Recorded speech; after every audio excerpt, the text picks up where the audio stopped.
Hello everyone, Uttarakhand video VPDO patwari की इस test series में आपका एक बार फिर से स्वागत है। आज हम बात करके चलेंगे यहाँ पे जो अपना टेस्ट सीरीज़ 2 है, यानी सेकंड क्वेश्चन पेपर की हम यहाँ पे डिस्कस करके चलेंगे। ठीक है, इससे पहले जिन्होंने नहीं देखा हुआ है, जो क्वेश्चन पेपर 1 था यानी सेट 1 था, उस सेट 1 को भी हम यहाँ पे डिस्कस कर चुके हैं। और आज हम यहाँ पे बात करके चलेंगे मेनली यहाँ पे जो हमारे पास टेस्ट सीरीज़ 2 यहाँ पे रहने वाली है उसकी हम यहाँ पे बात करके चलेंगे। ठीक है, तो जिनको नहीं पता मैं एक बार बता देता हूँ फिर से कि 100 नंबर का हमारा टेस्ट सीरीज़ रहता है और जिसमें 40 उत्तराखंड के हमारे पास क्वेश्चंस रहते हैं जो कि UKSSC के पैटर्न पर आधारित हैं। 20 क्वेश्चन हमारे हिंदी के और 40 क्वेश्चन यहाँ पे GS के रहते हैं। तो देख के चलते हैं एक एक करके क्वेश्चंस को यहाँ पे। चलिए स्टार्ट करके चलते हैं। सबसे पहला क्वेश्चन कहता है कि निम्न में से कौन सा एक कर्ता कारक है। ठीक है, तो कारक आपने पढ़े होंगे, कारक और उनके जो चिन्ह हैं। ठीक है, तो पहला हमारे पास कहता है मोहन को जाना है। ठीक है, पहला क्वेश्चन है, पहला जो ऑप्शन है यहाँ पे मोहन को जाना है। दूसरा शीला को रोटी खिलाओ। तीसरा शाम को मत आना। और चौथा है विभा को पुस्तक दे दो। तो देखिए यहाँ पे कुछ बेसिक बातें बताता हूँ मैं। सबसे पहले बात करके चलते हैं कर्ता कारक की। कर्ता कारक हमारे पास क्या होता है, कर्ता ने जो कर्म करता है, ठीक है ना, जो कर्म करता है, कर्म करने वाला जो होता है उसी को बोला जाता है कर्ता। ठीक है ना, और जिसका विभक्ति चिन्ह होता है ने। ठीक है ना, तो कर्ता ने कर्म को आपने सुने होंगे। ठीक है, तो फिलहाल बात करके चलते हैं यहाँ पे।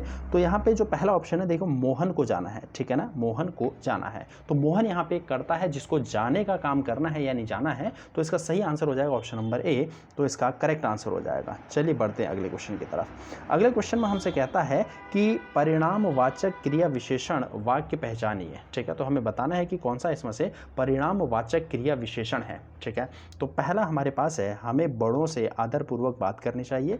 दूसरा है पानी कल से बरस रहा है।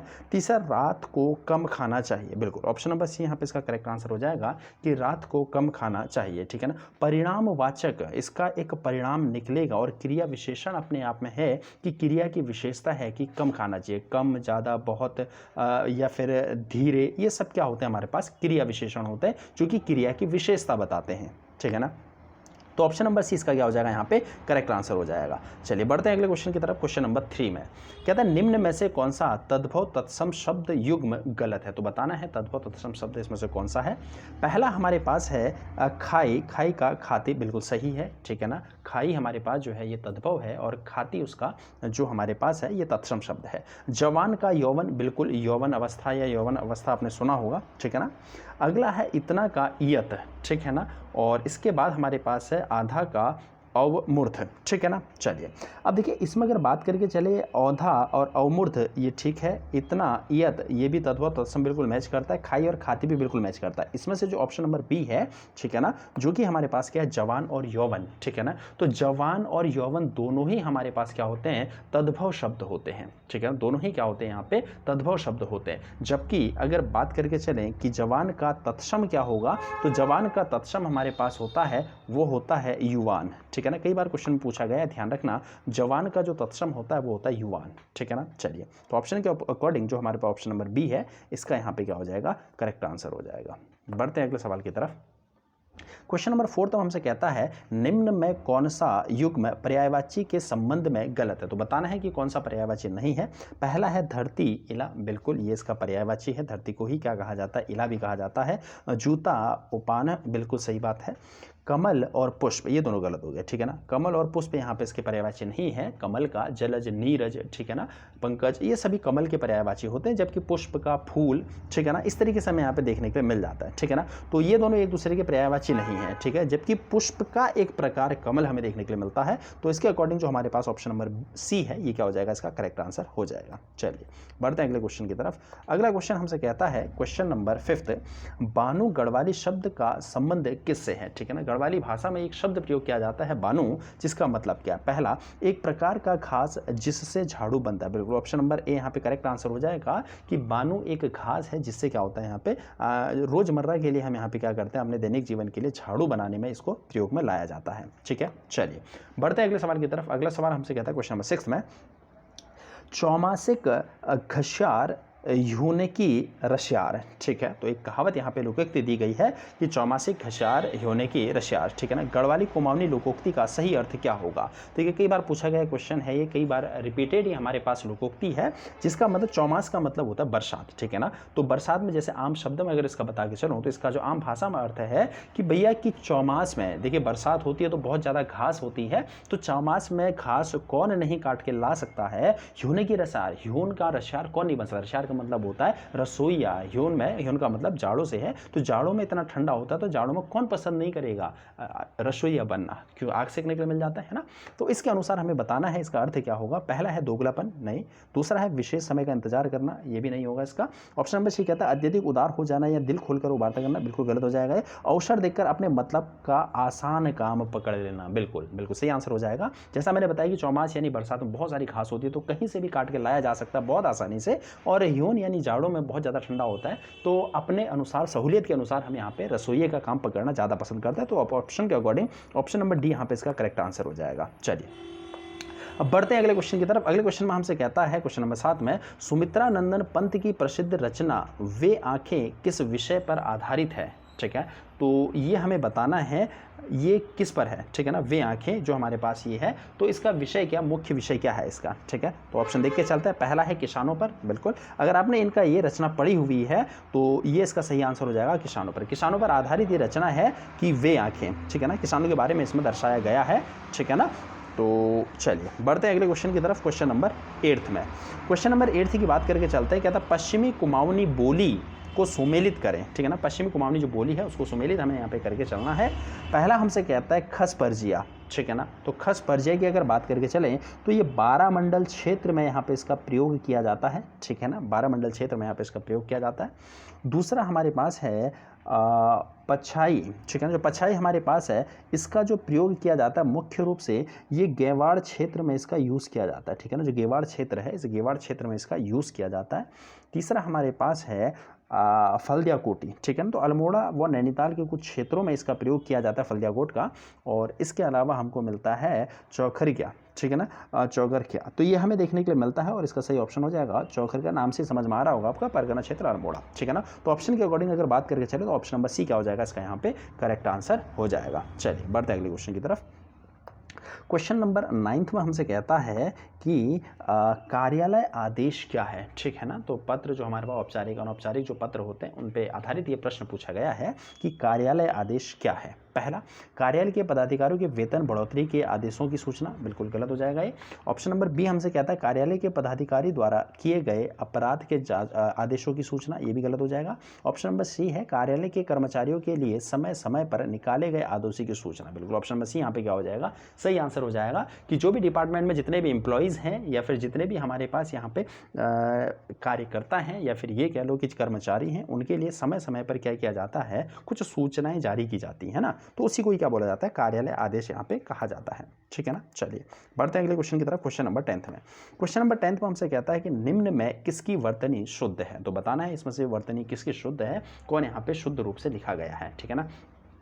पहला कोमलांगिनी ये गलत है, ठीक है ना। आकाल ये गलत है। और अगला है यहाँ पे आभ्यंतरिक, बिल्कुल ऑप्शन नंबर सी यहाँ पे क्या हो जाएगा इसका सही आंसर हो जाएगा, ठीक है ना। ऑप्शन नंबर सी इसका क्या हो जाएगा यहाँ पे सही आंसर हो जाएगा। जबकि बात करके चले यहाँ पे पहला जो हमारे पास है कोमलांगिनी, तो कोमलांगिनी नहीं होता, वो एक्चुअल में कोमलांगी होता है, ठीक है ना। क्या होता है यहाँ पे कोमलांगी होता है, ठीक है ना। दूसरा हमारे पास अकाल नहीं होता, अकाल होता है, ठीक है ना। क्या होता है यहाँ पे अकाल होता है, ठीक है ना। और तीसरा हमारे पास अछूहिणी नहीं होता, ठीक है ना, अछूहिणी नहीं होता। जबकि ये क्या होता है अछौहिणी होता है, ठीक है ना। क्या होता है ये अछौ, ठीक है ना। यहाँ पे सिंगल मात्रा है, एक सेकेंड, ठीक है ना। यहाँ पे हमारे पास क्या होता है ये होता है अछौहिणी, ठीक है ना। ये हमारे पास क्या होता है ये होता है अछौहिणी, अच्छो औ की मात्रा होती है, ठीक है ना। अच्छो हिणी यहाँ पे होता है। तो इसके अनुसार क्या हो जाएगा ऑप्शन नंबर सी यहाँ पे क्या हो जाएगा इसका करेक्ट आंसर हो जाएगा वर्तनी के अनुसार, ठीक है। चलिए बढ़ते हैं अगले क्वेश्चन की तरफ। कहता है अनुरक्ति का विलोम क्या होगा, ठीक है। तो बताना है अनुरक्ति का, तो अनुरक्ति का विलोम होगा विरक्ति, ठीक है ना। तो ऑप्शन नंबर सी क्या हो जाएगा इसका यहाँ पे करेक्ट आंसर हो जाएगा ऑप्शन नंबर सी क्या होगा विरक्ति यहाँ पे हो जाएगा, ठीक है ना। चलिए बढ़ते हैं अगले क्वेश्चन की तरफ। अगला क्वेश्चन हमसे यहाँ पे कहता है क्वेश्चन नंबर 12, ठीक है। तो क्वेश्चन नंबर 12 में जिक्र किया गया है कि जिनकी ध्वनि केवल मुख से निकलती है वे क्या होते हैं, ठीक है ना। तो निरानुनासिक स्वर उन्हें कहा जाता है जो कि केवल और केवल मुख से बोले जाते हैं, नाक का प्रयोग जिनमें नहीं होता है, ठीक है ना। तो ऐसे स्वर निरानुनासिक होते हैं, तो निरानुनासिक स्वर उन्हें यहाँ पे कहा जाता है, ठीक है ना। चलिए पढ़ते हैं अगले क्वेश्चन की तरफ। अगले क्वेश्चन में हमारे पास यहाँ पे कहता है कि स्त्रीलिंग शब्द होते हैं, ठीक है ना। स्त्रीलिंग शब्द की यहाँ पे बात करके चलनी है। स्त्रीलिंग क्या होते हैं, पहला हमारे पास है यहाँ पे वृक्षों के नाम, बिल्कुल स्त्रीलिंग नहीं होगा, पुल्लिंग होते हैं, ठीक है। जैसे बरगद हम बोलते हैं ना, पीपल बोलते हैं, सब क्या होते हैं, पुल्लिंग होते हैं। पर्वतों के नाम भी हिमालय, ठीक है ना, अच्छा है हम बोलते हैं, तो ये क्या होता है, हिमालय भी एक अच्छा है, तो इसका मतलब ये क्या होता है, ये भी एक पुल्लिंग होता है। नक्षत्रों के नाम, बिल्कुल नक्षत्रों के नाम जो हमारे पास हो जाएंगे, ये क्या हो जाएगा, ये हमारे पास क्या होता है, स्त्रीलिंग होता है। ऑप्शन नंबर जो सी है इसका यहाँ पे, ये क्या हो जाएगा, इसका करेक्ट आंसर हो जाएगा। चलिए बढ़ते हैं अगले क्वेश्चन की तरफ, क्वेश्चन नंबर 14 पे। क्वेश्चन नंबर 14 में हमसे कहता है गाल बजाना मुहावरे का सही अर्थ क्या होगा, ठीक है। तो गाल बजाने का यहाँ पे क्या होता है, सही अर्थ यहाँ पे बताना है क्या होगा, ठीक है। तो गाल बजाना मतलब बोलते रहना, कुछ भी बेमतलब की बातें, बेफिजुल की बातें, यानी बकवास करना, इसका यहाँ पे क्या हो जाएगा, सही आंसर हो जाएगा। ऑप्शन नंबर 14 का ऑप्शन नंबर ए यहाँ पे क्या हो जाएगा, करेक्ट आंसर हो जाएगा। चलिए बढ़ते हैं अगले क्वेश्चन की तरफ, ठीक है। अगले क्वेश्चन की तरफ यहाँ पे बात करके चलते हैं। अगला क्वेश्चन में हमारे पास कहता है कि निम्न में अशुद्ध वाक्य का चयन करें, ठीक है। तो बताना है कि निम्न में अशुद्ध वाक्य का चयन करना है।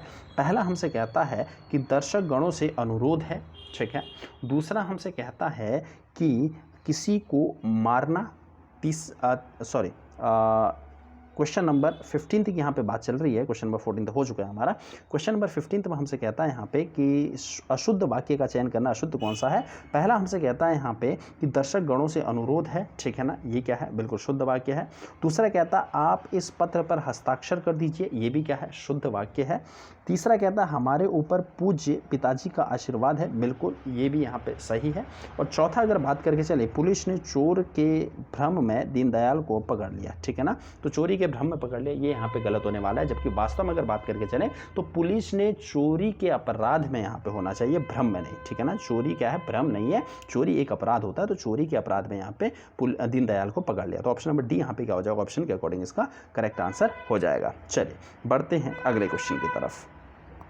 चलिए क्वेश्चन नंबर 16 में हमसे कहता है कबीरा सोई पीर है जे जाने पर पीर, जे पर पीर न जानिए सो काफिर बेपीर। पंक्तियों में कौन सा अलंकार, तो मैं अलंकार की यहाँ पे बात की गई है, तो इसमें अगर बात करके चले हमारे पास अलंकार है यमक अलंकार, ठीक है ना। कौन सा अलंकार है, ऑप्शन नंबर ए यहाँ पे क्या हो जाएगा, इसका करेक्ट आंसर हो जाएगा कौन सा, यमक अलंकार। चलिए पढ़ते हैं अगले क्वेश्चन में, क्वेश्चन नंबर 17 में। क्वेश्चन नंबर 17 में कहता है निहधन कलंक का सही संधि शब्द कौन सा होगा, ठीक है। तो निहधन कलंक का सही ऑप्शन इसका आंसर हो जाएगा ऑप्शन नंबर डी या निष्कलंक, ठीक है ना। तो निष्कलंक क्या हो जाएगा, इसका यहाँ पे सही आंसर हो जाएगा। चलिए बढ़ते हैं अगले क्वेश्चन।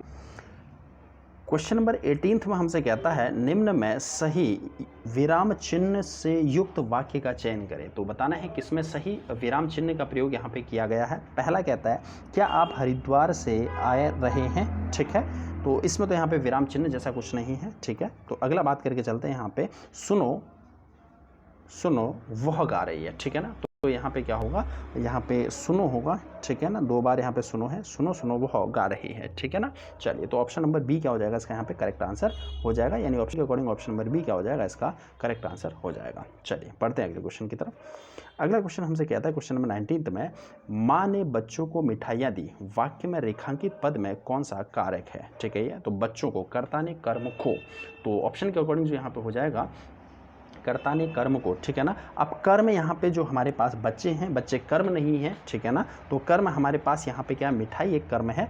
तो देखो बच्चों को मिठाई दी जा रही है, हमें बच्चों के बारे में यहाँ पे बता के चलना है, तो यहाँ पे है संप्रदान, ठीक है ना। तो संप्रदान के लिए अगर बच्चों के लिए कुछ किया जा रहा है तो संप्रदान यहाँ पे कारक चिन्ह यहाँ पे होने वाला है, यानी ऑप्शन नंबर सी क्या हो जाएगा, इसका करेक्ट आंसर हो जाएगा। चलिए बढ़ते हैं अगले क्वेश्चन की तरफ।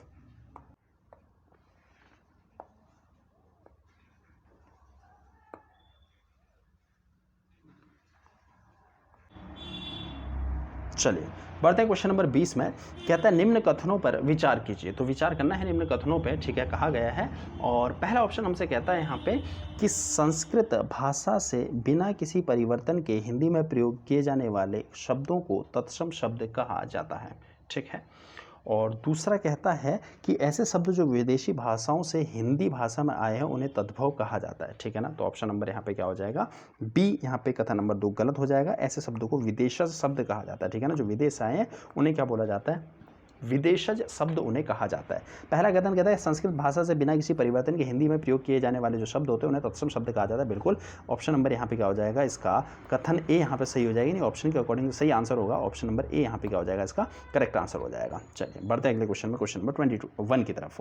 कहता है निम्न को उत्तराखंड पर राज करने वाली शक्ति को क्रमानुसार लगाइए, ठीक है। तो हमने उत्तराखंड में देखिए, हम जानते हैं कि प्राचीन समय से, बहुत लंबे समय से बहुत अनेक शासकों ने यहाँ पे क्या किया, राज किया, अनेक वंशों ने यहाँ पे राज किया। तो उनके अनुसार यहाँ पे बताना है कि कौन सा सही आंसर है। तो सबसे पहले अगर आपको पता है उत्तराखंड की हिस्ट्री अगर आपने पढ़ी हुई है तो यहाँ पे उत्तराखंड के इनमें किरातों का आगमन यहाँ पे हुआ।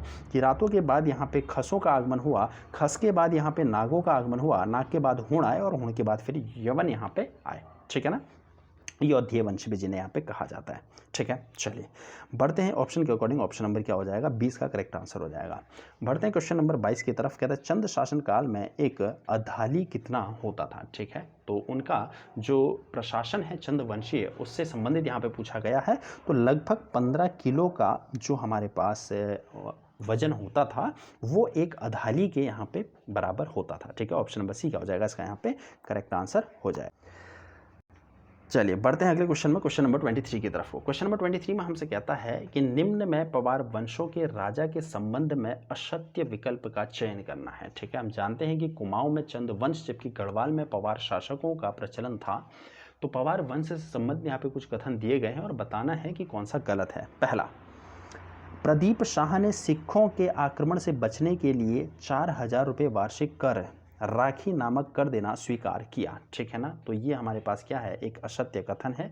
जबकि वास्तव में जयकृत शाह वो व्यक्ति था जिसने 4000 रुपये वार्षिक कर, जिसे राखी बोला गया था, वो देने का यहाँ पे निर्णय लिया हुआ था, ठीक है ना।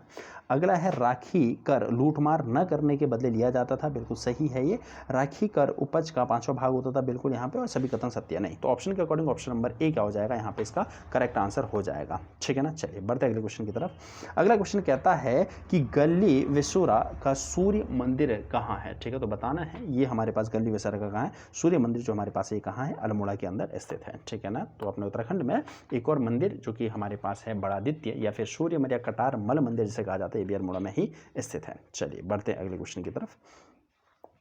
क्वेश्चन नंबर 25 में हमसे कहता है कि निम्न में कौन सा विकल्प गलत है। तो बताना है गलत विकल्प का यहाँ पे चयन करना है, ठीक है। पहला हमसे कहता है यहाँ पे कि दर्रा और उनकी स्थिति यहाँ पे दी गई है, अमोक धुरा दर्रा बिल्कुल चमोली व तिब्बत के बीच में स्थित है ये, ठीक है ना। दूसरा अगर बात करके चलें, दूसरा है हमारे पास लमलंग दर्रा, ठीक है ना। तो लमलंग दर्रा अगर बात करके चलें तो लमलंग दर्रा हमारे पास जो है ये चमोली और तिब्बत के मध्य है, ठीक है ना। पिथौरागढ़ तिब्बत नहीं, चमोली और तिब्बत के मध्य है कौन सा, लमलंग दर्रा। अगला कालिंदी दर्रा, कालिंदी चमोली और उत्तरकाशी, बिल्कुल सही है यहाँ पर। और मार्च योग दर्रा चमोली व उत्तरकाशी नहीं है, ठीक है ना। मार्च योग जो दर्रा है ये हमारे पास चमोली और पिथौरागढ़ के बीच में है, पिथौरागढ़, ठीक है। तो दो ऑप्शन यहाँ पे थोड़ा सा वो हो गए हैं, ठीक है ना, पिथौरागढ़। तो इसके अनुसार हमारे पास यहाँ पे दो ऑप्शन हो जाएंगे, ठीक है ना। तो क्वेश्चन थोड़ा सा यहाँ पे मिसमैच हो चुका है, कोई बात नहीं, ठीक है ना। तो मोक धुरा दर्रा सही है चमोली और तिब्बत में। दूसरा अगर बात करके चले लमलंग दर्रा जो हमारे पास है, ये लमलंग दर्रा ये हमारे पास है चमोली और तिब्बत के बीच में, ठीक है ना, चमोली और तिब्बत के बीच में होता है, ठीक है। और इसके अलावा मार्च योग भी हमारे पास किसके बीच में, चमोली और पिथौरागढ़ के बीच में देखने के लिए मिल जाता है, ठीक है ना। चलिए बढ़ते हैं अगले क्वेश्चन की तरफ, क्वेश्चन नंबर 26 में। क्वेश्चन नंबर 26 में हमसे कहता है कि लाता तपोवन परियोजना के संबंध में कौन सा कथन यहाँ पे बताना है, सत्य है या असत्य है, ठीक है ना। चलिए पहला कहता है हमसे कि लाता तपोवन परियोजना चमोली में स्थित है, ठीक है। जो लाटा तपोवन परियोजना है ये चमोली में, बिल्कुल चमोली में स्थित है। दूसरा कहता है लाटा तपोवन परियोजना पश्चिमी धौली गंगा नदी पर स्थित है, यानी दोनों ऑप्शन सही हो जाएंगे, दोनों कथन क्या हो जाएंगे यहाँ पे सही हो जाएंगे। ऑप्शन नंबर सी क्या हो जाएगा, इसका यहाँ पे करेक्ट आंसर हो जाएगा। चलिए बढ़ते हैं अगले क्वेश्चन की तरफ, क्वेश्चन नंबर 27 पे। क्वेश्चन नंबर 27 में हमसे कहता है कि राकत कोरोदेव किस जनजाति की देवी देवता हैं? ठीक है, तो राकत कोरोदेव जो हमारे पास हैं ये थारू यानी जो हमारे पास उधम सिंह नगर में रहने वाली जो जनजाति है उनके क्या हैं, ये प्रसिद्ध देवता माने जाते हैं। ठीक है ना, चलिए बढ़ते हैं अगले क्वेश्चन की तरफ। क्वेश्चन नंबर 28 में 28 में हमसे कहता है क्वेश्चन में कि झुमड़ा व लहचारी नृत्य किस जनजाति के हैं? तो झुमड़ा लहचारी जो हमारे पास हैं ये हमारे पास किससे हैं? ये भी थारू जाति से ही क्या है, संबंधित हैं। ठीक है ना, किससे हैं यहाँ पे? थारू जनजाति से ही क्या है, ये भी संबंधित हैं। ठीक हो गया ना, क्लियर? तो ऑप्शन नंबर बी क्या हो जाएगा इसका यहाँ पे करेक्ट आंसर हो जाएगा। चलिए बढ़ते हैं अगले क्वेश्चन की तरफ, क्वेश्चन नंबर 29 की तरफ। क्वेश्चन नंबर 29 में हमसे कहता है कि पहाड़ी चित्रकला से संबंधित the school of Rajput painting पुस्तक के लेखक कौन है? तो बताना है हमने कि इसमें कौन इसके यहाँ पे लेखक है, the school of Rajput painting. तो अजीत घोष यहाँ पे ऑप्शन नंबर ए इसका यहाँ पे करेक्ट आंसर होने वाला है। तो अजीत घोष ने यहाँ पे क्या किया था, इस पुस्तक को यहाँ पे लिखा हुआ था। और वास्तव में ये जो हमारे पास गढ़वाल स्कूल ऑफ पेंटिंग पुस्तक के जो लेखक हैं ये हमारे पास क्या हैं, यहाँ पे जो राजपूत पेंटिंग जो हमारे पास यहाँ पे है, राजपूत पेंटिंग ये हमारे पास किसके द्वारा लिखा गया? अजीत घोष के द्वारा यहाँ पे लिखा गया है। ठीक है ना, चलिए बढ़ते हैं अगले क्वेश्चन की तरफ। अगला क्वेश्चन हमसे कहता है कि निम्न में कौन सा तात्कालिक घटनाओं पर आधारित होता है? ठीक है ना, कौन सा ऐसा नृत्य है जो तात्कालिक घटनाओं पर यहाँ पे होता है? ठीक है ना, जो कि अभी चल रही है उसी पर किया जाने वाला जो नृत्य होता है उसे क्या बोला जाता है? उसे बोला जाता है तांदी नृत्य। ठीक है ना, कौन सा नृत्य यहाँ पे? तांदी नृत्य। ठीक है ना, और जो कि वास्तव में जौनसारियों का प्रमुख नृत्य यहाँ पे माना भी जाता है। ठीक है ना, चलिए बढ़ते हैं अगले क्वेश्चन में, क्वेश्चन नंबर 31 पे। ठीक है ना, चलिए क्वेश्चन नंबर 31 की बात करके चलते हैं। कहता है कि टिहरी में आधुनिक किसान आंदोलन का जन्मदाता किसे माना जाता है? ठीक है ना, तो आधुनिक किसान जो जन्मदाता है इसका आंदोलनों का गोपाल सिंह राणा यानी ऑप्शन नंबर 20 का यहाँ पे क्या हो जाएगा? करेक्ट आंसर हो जाएगा। चलिए बढ़ते हैं अगले क्वेश्चन में।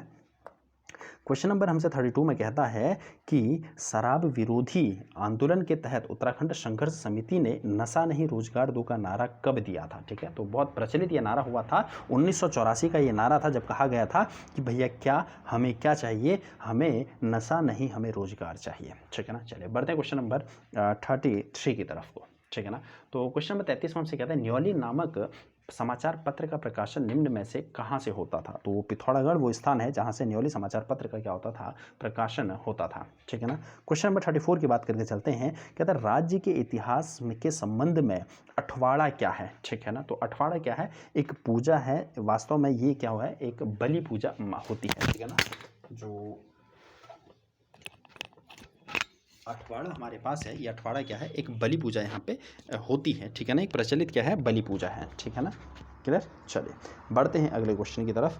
अगला क्वेश्चन हमसे कहता है क्वेश्चन नंबर 35। ठीक है ना, तो 35 क्वेश्चन की बात करके चलते हैं। क्वेश्चन नंबर 35 में हमसे कहा गया है मिलान करने की यहाँ पे बात की गई है। ठीक है ना, सुमिलित हमें यहाँ पे करना है। चलिए पहला बात करके चलते हैं कि रक्षा जैव ऊर्जा अनुसंधान संस्थान ये कहाँ है? तो ये हमारे पास पड़ता है कहाँ पे? हल्द्वानी में। ठीक है ना, चलिए दूसरा है रक्षा कृषि शोध संस्थान। तो रक्षा कृषि शोध संस्थान ये कहाँ पे है? फिर ये है अल्मोड़ा के अंदर।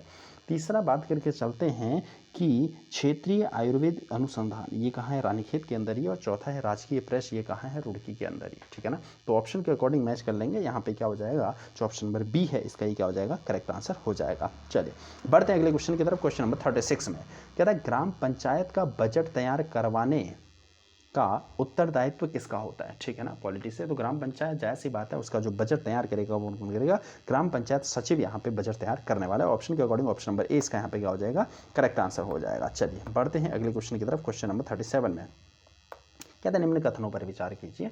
हमें बताने हैं यहाँ पे कथनों के बारे में दिया गया और उन पे यहाँ पे बात करके चलनी है। ठीक है ना, पहला कहता है कि मुख्यमंत्री दाल पोषित योजना का शुभारंभ पुष्कर सिंह धामी ने 12 सितंबर 2019 को किया था। ठीक है, तो ये यहाँ पे क्या हो जाएगा? ऑप्शन नंबर ए इसका गलत आंसर हो जाएगा। ठीक है ना, दूसरा कहता है मुख्यमंत्री दाल पोषित योजना के तहत राशन कार्ड धारक परिवारों को 44 रुपया प्रति किलो की दर से चने की दाल उपलब्ध कराई जाती है। ऑप्शन नंबर 20 का यहाँ पे क्या हो जाएगा? करेक्ट आंसर हो जाएगा। और वास्तव में अगर बात करके चले मुख्यमंत्री दाल पोषित योजना का शुभारंभ त्रिवेंद्र सिंह रावत ने किया हुआ था, ना कि पुष्कर सिंह धामी ने। ठीक है ना, तो इसके चलते और कथन ए असत्य हो जाएगा और कथन बी यहाँ पे इसका क्या हो जाएगा? सही आंसर यहाँ पे हो जाएगा। चलिए बढ़ते हैं अगले क्वेश्चन की तरफ। क्वेश्चन नंबर 38 में कहता है गढ़वाल क्षेत्र में कफुआ गीत किस देवता की स्तुति में गाए जाते हैं, ठीक है ना। तो गढ़वाल क्षेत्र में कफुआ जो गीत हैं ये किस उसमें गाए जाते हैं, ठीक है ना। तो किस देवता की स्तुति में गाए जाते हैं या फिर किसको समर्पित हैं, ये है हमारे पास सोमेश्वर देवता। ऑप्शन नंबर सी यहाँ पे क्या हो जाएगा, इसका करेक्ट आंसर हो जाएगा। सोमेश्वर देवता को ये गीत क्या होते हैं, समर्पित होते हैं। चलिए बढ़ते हैं अगले क्वेश्चन की तरफ, क्वेश्चन नंबर 39 में। क्वेश्चन नंबर 39 में हमसे कहता है कि गढ़वाल में चावल से बने खीर को क्या कहा जाता है, ठीक है। तो तस्मै उसे कहा जाता है, चावल की जो खीर होती है उसे क्या कहा जाता है गढ़वाल क्षेत्र में लोकल भाषा में, तस्मै उसे यहाँ पे कहा जाता है। बढ़ते अगले क्वेश्चन की तरफ, क्वेश्चन नंबर 40 कहता है जसवंत सिंह रावत स्टेडियम कहाँ है। जसवंत सिंह रावत स्टेडियम की यहाँ पे बात की गई है, तो ये हमारे पास कहाँ है, ये हमारे पास है पौड़ी के अंदर, ठीक है ना। कहाँ है ये, पौड़ी के अंदर स्थित है, ठीक है। चलिए बढ़ते हैं अगले क्वेश्चन की तरफ, क्वेश्चन नंबर 41 में कहता है गेंडू तोलो भाल स्थानीय भाषा में किसे कहते हैं, ठीक है। कुछ अपनी स्थानीय भाषा के शब्द यहाँ पे हैं, तो ये अपने पास वास्तव में क्या है, ये हमारे पास बर्तनों के क्या होते हैं, प्रकार होते हैं। ऑप्शन नंबर सी क्या हो जाएगा, इसका यहाँ पे करेक्ट आंसर हो जाएगा। चलिए बढ़ते हैं अगले क्वेश्चन की तरफ, क्वेश्चन नंबर 42 में। क्वेश्चन नंबर 42 में कहा गया है 16सी 18 डान, ठीक है ना। 16सी 18 डान कुमाऊनी लोकोक्ति का सही अर्थ क्या है। तो वास्तव में इसका जो सही अर्थ होने वाला है किसी कार्य की खाना पूर्ति करना, ठीक है ना। किसी कार्य की खाना पूर्ति करना, तो इसी को ही क्या बोला जाता है, इसी को बोला जाता है 16सी 18 डान, ठीक हो गया ना। तो ऑप्शन ए क्या हो जाएगा, ऑप्शन के अकॉर्डिंग करेक्ट आंसर हो जाएगा। बढ़ते हैं क्वेश्चन नंबर 43 में। क्वेश्चन नंबर 43 में हमसे कहता है कि उत्तराखंड की संस्कृति को समर्पित झुमेलो फूलन डाली फूलो डाली गाने के गायक के संबंध में कौन है, ठीक है। तो बताना है ये गाना यहाँ पे किसके द्वारा गाया गया था, ठीक है। तो अगर आपको पता हो तो रजनीकांत सेमवाल द्वारा, ऑप्शन नंबर सी यहाँ पे क्या हो जाएगा, इसका करेक्ट आंसर हो जाएगा, जो कि इसके गायक हैं, ठीक है ना। चलिए बढ़ते अगले क्वेश्चन में। जिला पंचायत का ढांचा निम्न में से किसके पदाधिकारियों के क्रम में व्यवस्थित करना है, ठीक है ना। तो हमें क्या दिया गया, जिला पंचायतों का ढांचा संबंध में निम्न पदाधिकारियों के पदानुक्रम में व्यवस्थित करना है। चलिए पहले बताना है, ठीक है। अगर बात करके चलें तो पहला यहाँ पे है जिला विकास अधिकारी, अपर मुख्य अधिकारी, लेखाधिकारी, फिर आता है ऑफिस कर्मचारी। बिल्कुल ऑप्शन नंबर ए यहाँ पे इसका करेक्ट आंसर हो जाएगा। सबसे पहले आता है जिला विकास अधिकारी, ठीक है ना। डिस्ट्रिक्ट डेवलपमेंट ऑफिसर भी जिसे कहा जाता है, ठीक हो गया ना। और उसके बाद आता है अपर मुख्य अधिकारी, फिर आएगा लेखाधिकारी और लास्ट में कौन आ जाएगा, ऑफिस के कर्मचारी यहाँ पे आते हैं। ऑप्शन नंबर ए यहाँ पे क्या हो जाएगा, इसका करेक्ट आंसर होने वाला है, ठीक है ना। चलिए बढ़ते हैं अगले क्वेश्चन की तरफ, क्वेश्चन नंबर 45 में। क्वेश्चन नंबर 45 में हमसे कहता है कि सुनकल्पा, रमल गाड़ और मंदाकिनी, ठीक है ना, मदकानी किस नदी की सहायक नदियाँ, ठीक है। कुछ हमें ट्रिब्यूटरीज यहाँ पे दी गई हैं, सहायक नदियाँ यहाँ पे दी गई हैं, तो बताना है किसकी ये हमारे पास है। तो वास्तव में अगर बात करके चले, ये हमारे पास गौरी नदी की क्या है, सहायक नदी है। ऑप्शन नंबर बी क्या हो जाएगा, इसका यहाँ पे करेक्ट आंसर हो जाएगा। चलिए बढ़ते हैं अगले क्वेश्चन की तरफ, क्वेश्चन नंबर 46 में। 46 में हमसे क्या था, operation Silkyara the 17 day rescue mission पुस्तक के लेखक कौन है, ठीक है। तो ये हमारे पास कौन है, ये Sharad Kumar Tripathi. Option number B क्या हो जाएगा, इसका करेक्ट आंसर हो जाएगा। शरद कुमार त्रिपाठी यहाँ पे होने वाले हैं, ठीक है ना। चलिए बढ़ते हैं अगले क्वेश्चन की तरफ। अगला क्वेश्चन हमसे कहता है पुष्कर धामी द्वारा विमोचित पुस्तकों को उनके लेखकों के साथ सुमेलित करना है, ठीक है ना। तो लेखक और पुस्तक यहाँ पे दी गई हैं, तो बताना है यहाँ पे कौन यहाँ पे सही है, ठीक है ना। चलिए तो बढ़ते हैं यहाँ पे, देखिए पहला हमसे कहता है कि स्वास्थ्य के प्रहरी, तो ये ललित शौर्य ने लिखा हुआ है स्वास्थ्य के प्रहरी। दूसरा हमारे पास है यहाँ पे वो 17 दिन, ठीक है ना, राजीव रंजन सिंह ने यहाँ पे लिखा हुआ है, ठीक है, वो 17 दिन। और तीसरा अगर बात करके चलें तो वो हमारे पास है यहाँ पे उपनिषद दर्शन बोध, वो है सुमन ध्यानी। और लास्ट में उत्तराखंड के महानायक योगेश कुमार, ठीक है ना। तो ऑप्शन के अकॉर्डिंग अगर बात करके चलें तो ऑप्शन नंबर सी यहाँ पे क्या होने वाला है, इसका करेक्ट आंसर होने वाला है। चलिए बढ़ते हैं अगले सवाल की तरफ, क्वेश्चन नंबर 48 की तरफ। क्वेश्चन नंबर 48 में हमसे कहता है उत्तराखंड बजट 2025-26 में बालिका शिक्षा प्रोत्साहन साइकिल योजना हेतु कितनी धनराशि का प्रावधान किया गया है। तो अगर आपने करंट अफेयर देखा होगा तो बजट में वहाँ पे जिक्र किया गया है कि भैया 15 करोड़ रुपये का यहाँ पे क्या किया गया, बजट आवंटित यहाँ पे किया गया है। चलिए बढ़ते हैं अगले क्वेश्चन की तरफ, क्वेश्चन नंबर 49 में। 49 में हमसे कहता है कि निम्न में कौन सा वाद्य यंत्र मुख्यतः जंगलों में पशु चारकों द्वारा बजाया जाता है। तो पशु चारक जब जंगलों में जाते हैं चराने के लिए, तो ध्यान मुग्ध करने के लिए या फिर टाइम पास करने के लिए वो क्या करते हैं, यहाँ पे मनोरंजन के लिए एक वाद्य यंत्र का प्रयोग करता है, जिसे क्या बोला जाता है, मोंगच जिसे कहा जाता है। ऑप्शन नंबर यहाँ पे क्या हो जाएगा, ए इसका करेक्ट आंसर हो जाएगा। चलिए बढ़ते हैं अगले क्वेश्चन की तरफ, क्वेश्चन नंबर 50 की तरफ। क्वेश्चन नंबर 50 में हमसे कहता है नंदा देवी राजजात यात्रा के संबंध में गलत कथन का चयन करना, बताना कौन सा गलत कथन यहाँ पे होने वाला है, ठीक है ना। चलिए पहला कहता है नंदा देवी के ससुराल क्षेत्र का पहला पड़ाव सिमतोली धार है, बिल्कुल गलत हो जाएगा, ऑप्शन नंबर ए ही इसका यहाँ पे गलत आंसर हो जाएगा। जबकि जो नंदा देवी यात्रा है इसका पहला पड़ाव जो हमारे पास पड़ता है उसका नाम है कुलसारी, ठीक है ना, इसका नाम क्या है कुलसारी। तो पहला जो पड़ाव पड़ता है उसका नाम क्या है कुलसारी, नंदा देवी यात्रा का पहला जो पड़ाव पड़ता है उसका नाम है कुलसारी, ठीक है ना। चलिए दूसरा कहता है इसी में ही नंदा देवी के मायके पक्ष का अंतिम पड़ाव भगवती पड़ाव है, बिल्कुल सही है, ऑप्शन नंबर बी। इसके बाद नंदकेश्वरी 10वां पड़ाव है, जो गढ़वाल व कुमाऊं की यात्रा का मिलन बिंदु है, बिल्कुल नंदकेश्वरी, बिल्कुल सही बात है। मुंदोला पड़ाव में जयपाल व भूमियाल मंदिर हैं जहां रात भर जागरण होता है, बिल्कुल सही ऑप्शन। तो ऑप्शन नंबर ए क्या हो जाएगा सर, करेक्ट आंसर हो जाएगा ऑप्शंस के अकॉर्डिंग, ये ऑप्शन नंबर इसका यहाँ पे सही आंसर होने वाला है। और वास्तव में जो पहला प्रभाव पड़ता है नंदा देवी यात्रा वो कहाँ पे कुलसारी में, ठीक है ना। तो ये हमारा पार्ट 1 था सेकंड सेट का, जिसमें हमने 50 क्वेश्चंस को यहाँ पे डिस्कस किया हुआ है। फिर मिलते हैं आपसे अगले सेट पे, चलिए।